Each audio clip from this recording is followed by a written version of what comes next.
Jackie, cette palette et ce sprint, c'est des 800 derniers mètres qui étaient ultra importants. Limpide, propre, pas de carton jaune, rien. On s'est ennuyé tout au long de l'étape, on s'est dit, ouah, ça va frotter dans tous les sens en fin de compte. Zéro chute, hein.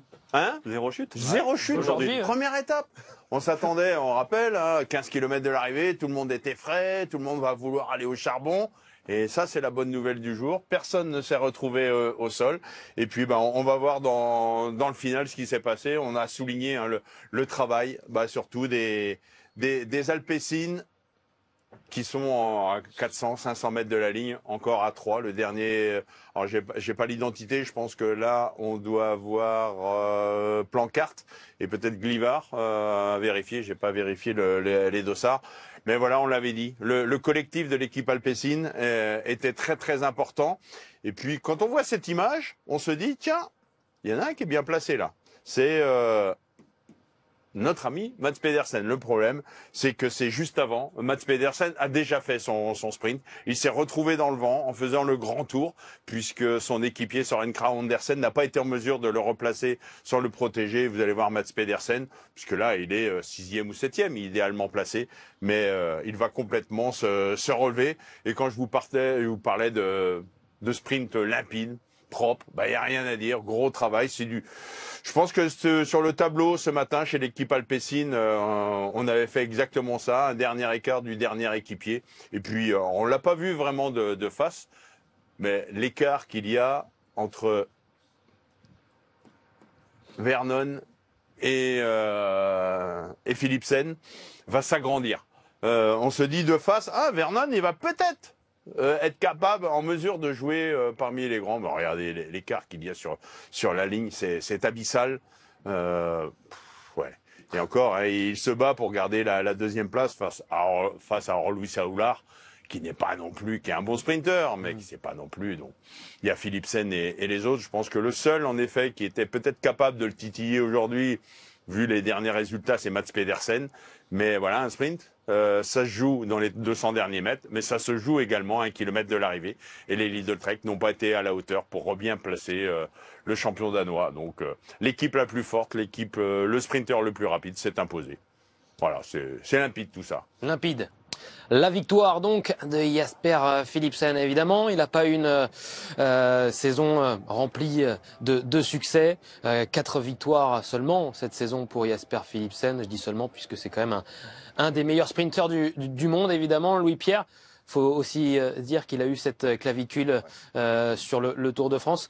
Et sa remise en forme est plutôt rapide.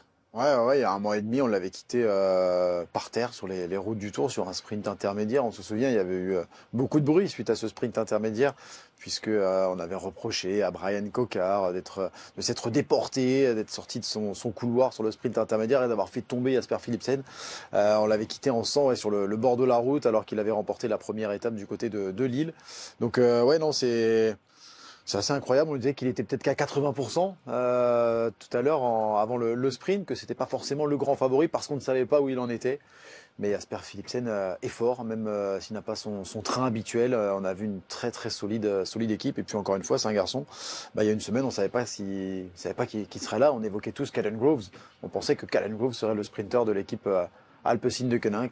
Il arrive et il est au rendez-vous avec l'équipe la mieux armée sur ce genre d'arrivée. Et ils ont bien fait de mettre Jasper Philipsen sur la liste de départ.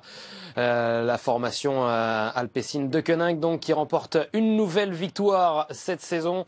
Et du côté de l'équipe belge, on va pouvoir sabrer le champagne avec modération, évidemment, puisqu'on est que seulement au premier soir de ces 3 semaines de course. Nicolas Vinokourov dans le sillage de son papa sur la voiture XDS Astana, nous dit Dadou. Un Français dans le top 10, puisque Brian Cocard a pris aujourd'hui la 7e place. C'est pas mal pour lancer cette Vuelta, David, pour le Français de la Cofidis.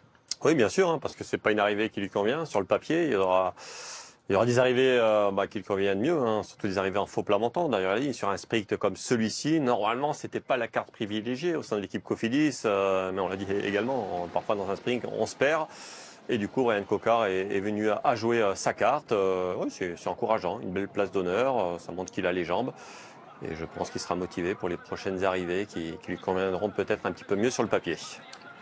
Il égale sa meilleure performance réalisée sur le Tour de France cet été où il avait déjà décroché une 7e place. C'était son meilleur résultat sur la grande boucle avant de quitter la main ensanglantée le Tour de France. Donc voilà, une belle 7e place pour ouvrir. Je ne sais pas ce qui s'est passé pour Stanislav Oniolkowski. Oui. Est-ce qu'on l'a perdu à un moment donné? On l'a vu, hein, Oui, c'est ça. on l'a vu sur l'image et on avait le sentiment qu'à 500-600 mètres de la ligne, on appliquait la stratégie avec Brian Cocard devant le coureur polonais. Et puis après, à 300-400 mètres, eh bien Oniolkowski apparemment s'écarte, peut-être pas les jambes. Hein, et Brian, lui, 18e, ouais. ouais, voilà, il s'est complètement relevé à Oniolkowski, alors qu'à 400-500 mètres de la ligne, on le voit, il est dans la roue de Brian. 18e Stanislas Oniolkowski donc et Brian Cocard 7e, 40 points.